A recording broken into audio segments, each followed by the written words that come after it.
قرآن کو سن کر رونگٹے کھڑے ہو جاتے ہیں. کس کے؟ میرے آپ کے تو نہیں ہوتے. فرمایا اس کے لیے بھی ایک شرط ہے. کیا؟ وَتَقْشَعِرُ جُلُودُ الَّذِينَ يَخْشَوْنَ رَبَّهُمْ. جن کے دلوں میں اللہ کا خوف ہوتا ہے ان کے رونگٹے کھڑے ہوتے ہیں. سب کے نہیں ہوتے. یہ دل میں اللہ کے خوف کا پتہ کیا مطلب ہے؟ دیکھو کوئی فکرہ ہوتا ہے نا، کوئی کلام ہوتا ہے، صاحب کلام کا جتنا روب ہو اس کی تاثیر اسی وجہ سے ہوتی، اتنی زیادہ اس کی تاثیر ہوتی. مثلا اگر کوئی شخص کہے پکڑ لو، یہاں آپ میں سے کوئی کھڑا ہو کہے پکڑ لو، اس کی کیا حیثیت ہے؟ کچھ بھی نہیں. اگر یہی بات میں کہوں پکڑ لو، کچھ بھی نہیں. اگر یہی بات علاقے کا تھانے دار کہے پکڑ لو، فرق ہے نا. فکرہ وہی ہے، لیکن تھانے دار کہے گا تو پھر اس کی حیثیت اور ہے. اور اگر یہی بات صوبے کا وزیر اعلیٰ کہہ دے پکڑ لو، اس کی حیثیت اور ہے. اور اگر ملک کا وزیر اعظم کہہ دے پکڑ لو، اہمیت اور بڑھ گئی. لہذا جیسے جیسے صاحب کلام کا روح بڑھتا جائے گا ویسے ویسے کلام کی تاثیر بڑھتی. تقشعر منہ جلود الذین یخشون ربہم. کبھی دل میں سوچو تو صحیح یہ کلام کس کا ہے. کبھی سوچو تو صحیح، کبھی اس کی کبریائی کا احساس تو کرو.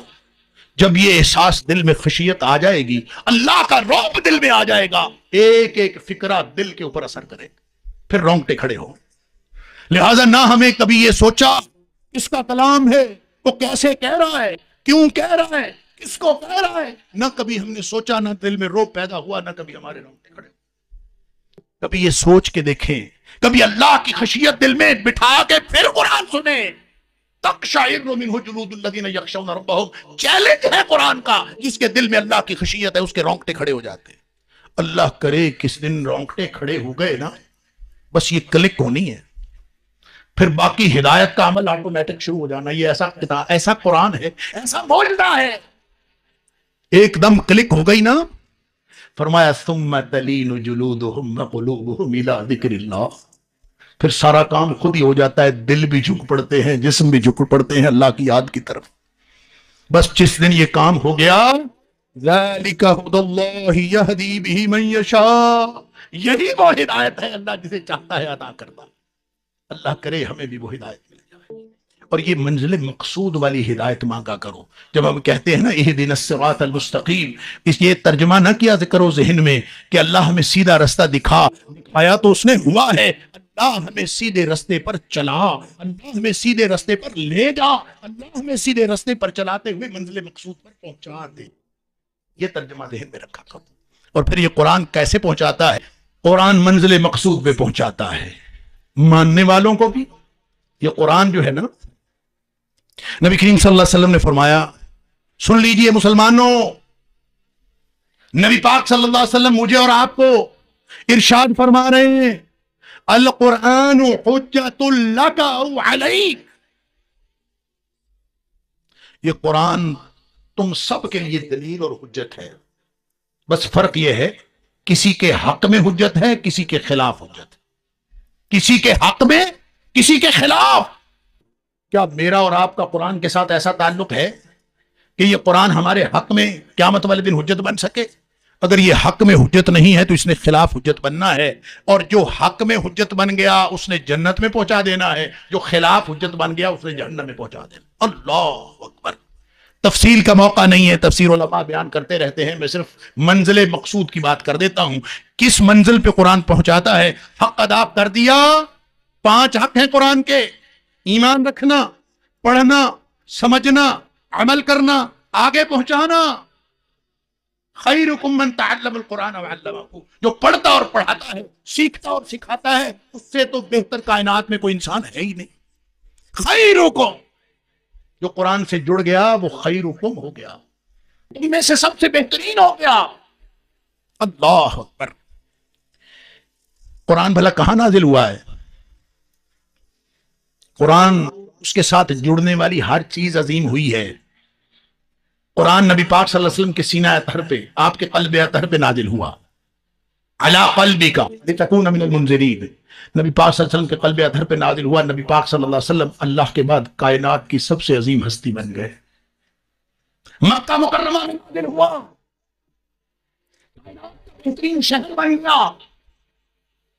جس رات میں نازل ہوا کائنات کی بہترین رات بن گئی، جس مہینے میں نازل ہوا کائنات کا بہترین مہینہ بن گیا، جو فرشتہ لانے والا تھا وہ سارے فرشتوں میں سے افضل ہو گیا۔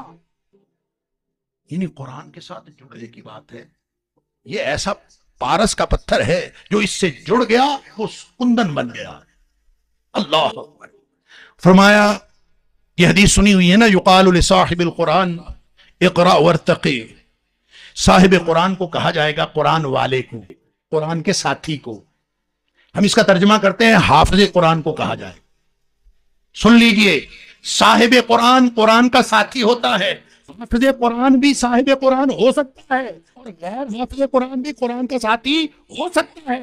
فرق صرف اتنا ہے، جس نے زندگی میں قرآن کو ساتھی بنایا، جس نے زندگی میں قرآن کو ساتھی بنایا، قرآن ایسا با وفا ساتھی ہے، پھر یہ اس کو نہیں چھوڑتا۔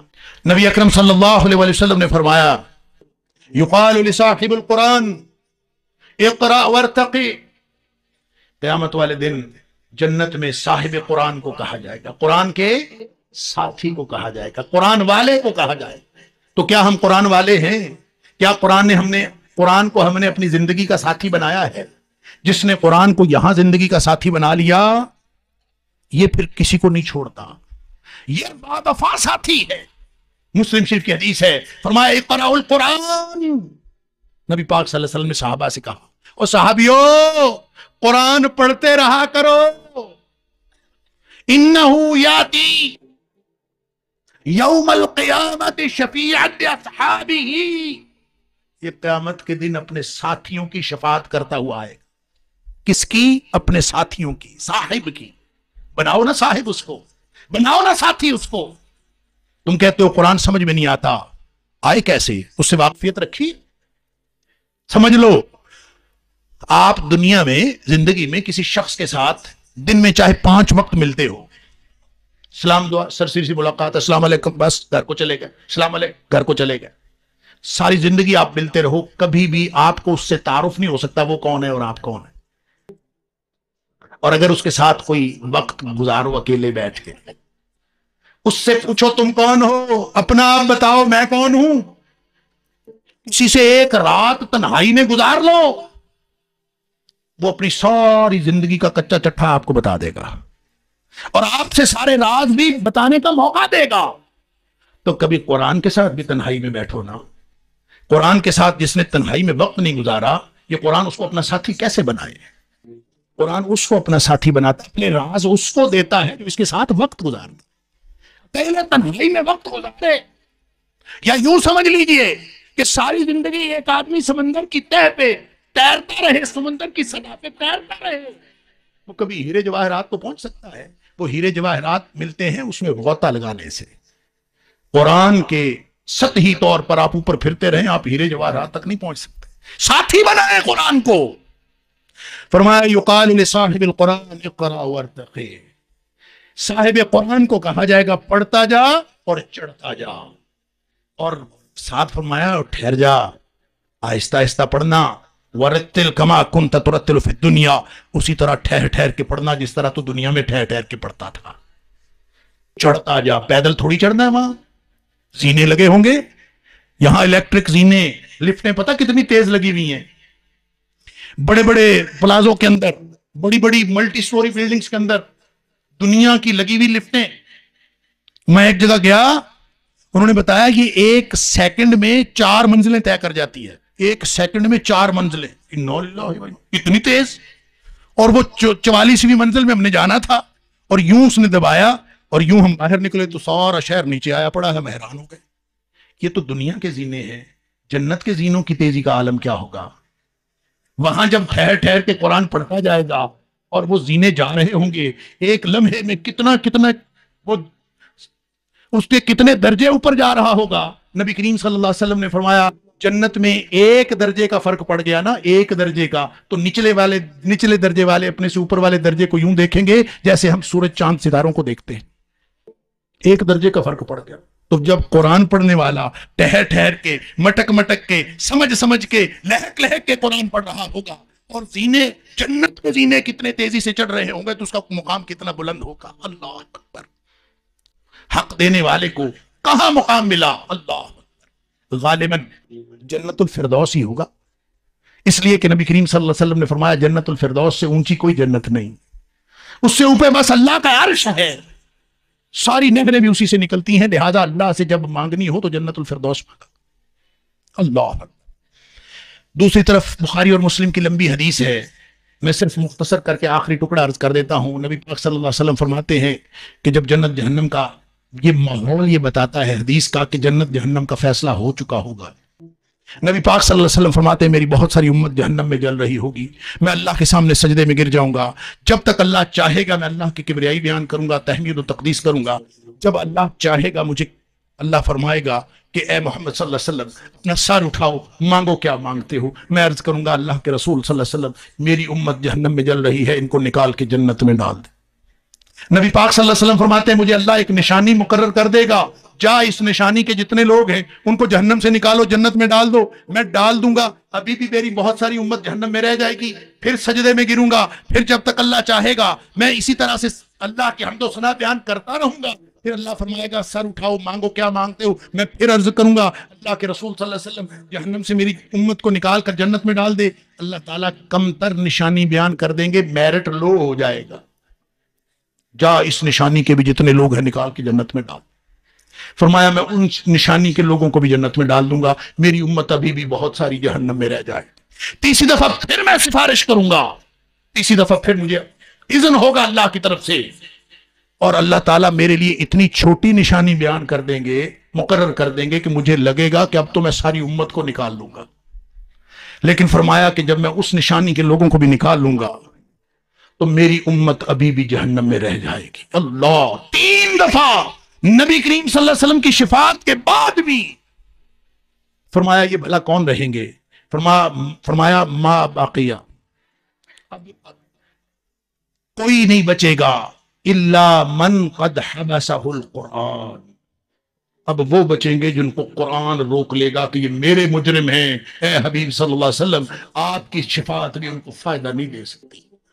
اور جس کو قرآن نے روک لیا فرمایا ای وجب علیہ خلود، اس پر جہنم کی ہمیشگی واجب ہوگی، وہ ہمیشہ جہنم میں رہے گا جس کو قرآن نے روک لیا. لہذا منزل مقصود پر، یہ منزل پر پہنچانے والی کتاب ہے. جس نے اس کا حق ادا کر دیا، القرآن حجت لک او علیک، یا تمہارے حق میں دلیل ہے یا تمہارے خلاف دلیل ہے. اگر حق میں ہو گیا تو اعلیٰ جنتیں ہیں، خلاف ہو گیا تو ہمیشگی کا جہنم ہے. اللہ تعالیٰ مجھے اور آپ کو قرآن کا حق ادا کرنے اور اس کو اپنا ساتھی بنانے کی توفیق عطا فرمائے.